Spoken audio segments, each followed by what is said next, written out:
Salut à tous. J'espère que vous allez bien. Parole de vie, parole de connaissance. Parole de connaissance, parole de vie.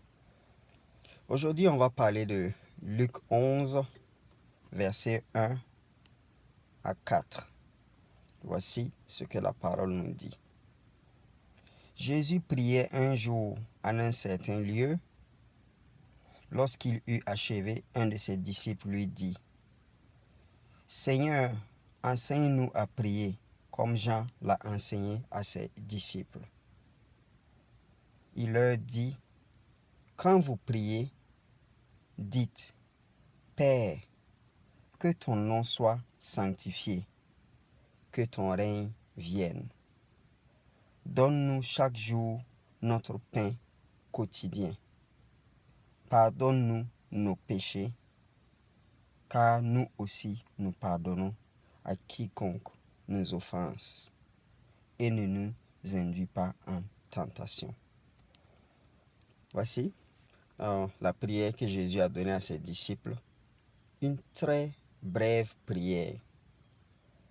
Alors, c'est Jésus lui-même qui a donné cette prière à ses disciples. Il leur a montré comment il faut prier parce que un de ses disciples, disons les disciples l'ont vu prier et lorsqu'il a fini de prier, un des disciples s'est approché de lui et lui a demandé de leur apprendre à prier. Et Jésus leur a donné cette prière-là. C'est une prière qui n'est pas très longue, mais cette prière résume la pensée de Jésus et certainement la manière dont Jésus lui-même priait. Donc c'est lui-même, c'est sa propre personne. Ces prières-là viennent de la bouche de Jésus. Ce sont ses propres paroles qu'il a données directement à ses disciples. Comme on le voit, ce n'est pas une prière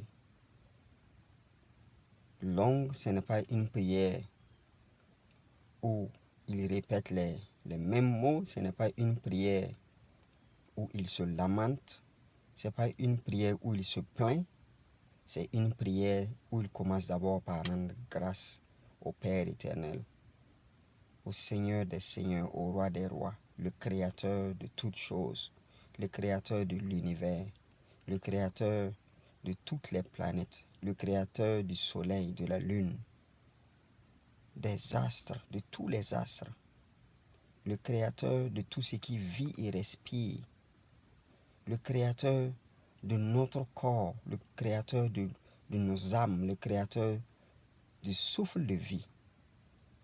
Donc Jésus commence cette prière en rendant grâce d'abord au Père éternel. Donc, ce qui veut dire qu'il est important pour nous de prier. Parce que Jésus lui-même, qui est le Fils de Dieu, priait. Il priait sans cesse.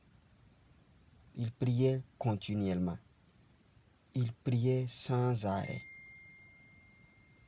Donc, si lui-même il priait, qui sommes-nous pour ne pas prier?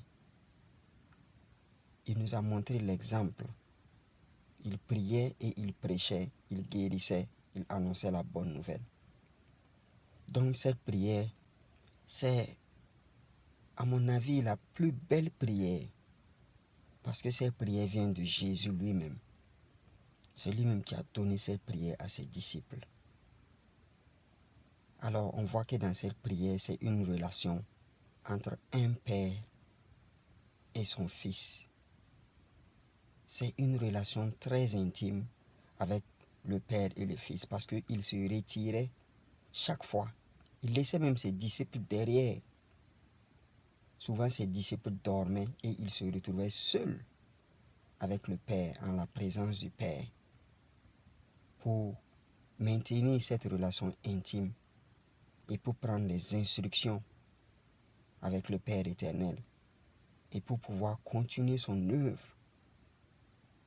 Et le Père lui disait exactement ce qu'il fallait faire dans toutes les situations. Et c'est comme ça qu'il affrontait ses journées quotidiennes. C'est comme ça qu'il affrontait sa vie de tous les jours. C'est comme ça qu'il passait le clair de son temps. Non seulement dans la présence du Père, et aussi il passait son temps à faire rien que la volonté du Père. Si sa volonté ne concordait pas avec la volonté du Père, il ne faisait rien.